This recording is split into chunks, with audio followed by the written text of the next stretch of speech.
is going to be based on narrative writing. Previously, you have been involved in writing. Which kind of writing have we just done? We just completed, Jabal? Yes, we did the fables. Yes, we did the fables. Good.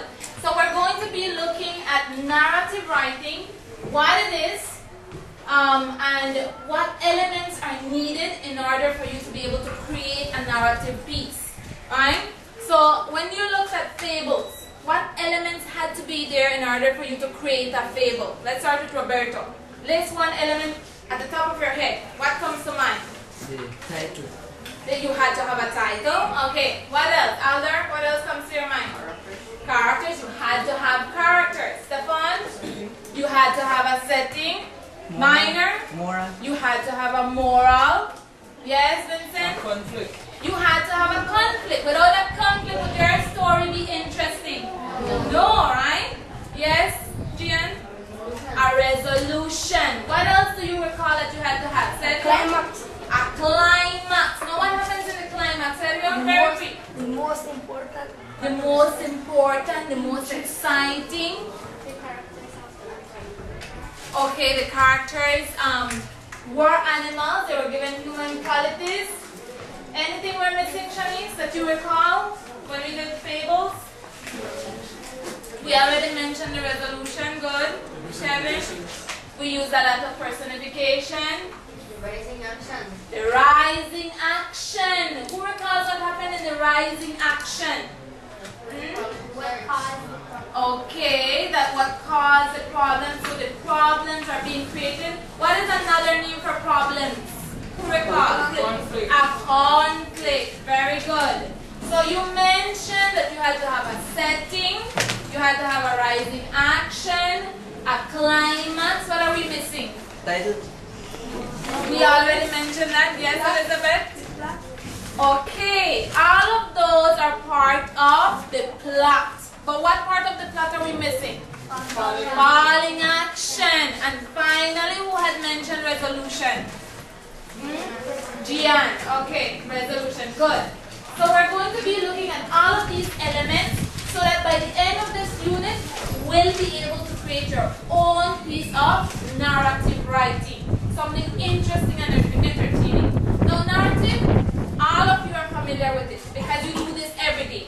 Whether it may be when you come and tell me a story about why you didn't do your assignment, right?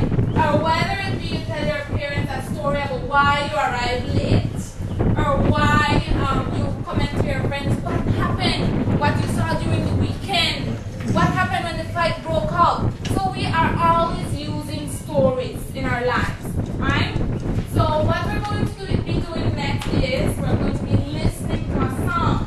So pay keen attention to the song because then I'm going to be asking you questions regarding the content of the song. I will be passing out these sheets. They each contain the lyrics. You will be allowed to don. Okay, listen carefully. And the song is entitled Five Things.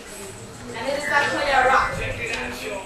Yeah, same. That's like where it's going down. The trick of off in the castle of a town. The artificial light to build a fire. The temperature's dropping, excitement's getting higher. Setting sets the scene so the scene seems set. From the Italian restaurant where we met. Yes, these are the five things that you're gonna be eating when you're reading or writing a short story that's very exciting. I'm surprised that I didn't have any volunteers for the dance. What happened? Okay, quickly, which five things were mentioned over and over that were needed in order for you to be able to create a story? Nalini? Plot, character, conflict, theme, and setting. Plot, character, conflict, theme, and setting. Good. So we have them all here. Now what I would like you to do is tell me a little bit about each. Because the rock star, the rock singer, he told you a little bit of what each did. What were the roles that they played. For example, characters. Can you have a story without a character? No. And I would like you to tell me the two types of characters that we have dealt with. Which two types do we know of? Kimberly? Protagonist and and the antagonist. Who's the protagonist? The good people. Okay, Sergio, thank you for your help. The good person, the hero or the heroine, and the antagonist. Paula?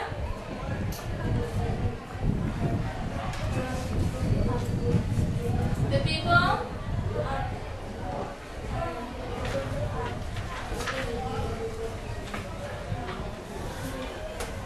The people who act with the hero, okay, but what more about the protagonist? What is their role? Paula, think about it. If the protagonist is a hero or heroine, then the antagonist would be what kind of characters? Okay, the enemy, good. Right? The villain in the story, the one that makes the protagonist's life miserable. Okay, then we have setting. Where do we normally find the setting of a story? Let's ask David. Where do you find it? Is it at the end of the story? Where? In the beginning. And how do you call the beginning of a story? How do you call the beginning of a story? Look at the chart up there. How do you call the beginning?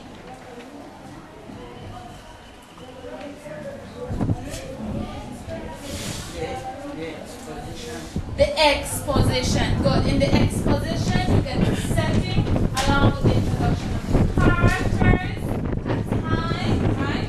And you have theme according to the song. What is a theme? Who would like to answer that? What is a theme according to the rock song? Okay, Vincent. The main idea of the story. For example, the novel that we're reading right now, Whispers in the Graveyard. Give me one of the themes that we have encountered there. Elma? Bullying. Bullying is one of the themes that we have encountered in Whispers of the Graveyard. Good. Then we have the plot. The plot is one of the most important elements in order for you to create a narrative piece, a short story, right? Why? Without the plot, will you be able to have something interesting? No, right? The plot then has the exposition, the rising action. What did we say happens in the rising action? What is being developed here? Conflict. Conflict, a problem. Then you have the conflict, which is another word for problem. Then you have the falling action. What are we missing before the falling action though? The climax. And someone had suggested that the climax is the most exciting part of the story. Alright, then we have the falling action. Now if in the rising action the conflict is developing, then what is happening in the falling action, Elizabeth? The conflict is Being solved. The conflicts are being solved slowly. Then finally you have the resolution. And what happens in the resolution, Shannon? Is it when the problem is being solved? Remember, the problem is being solved in the falling action. So what happens in the resolution? It's the ending. What does it do more than that? Yes, yes.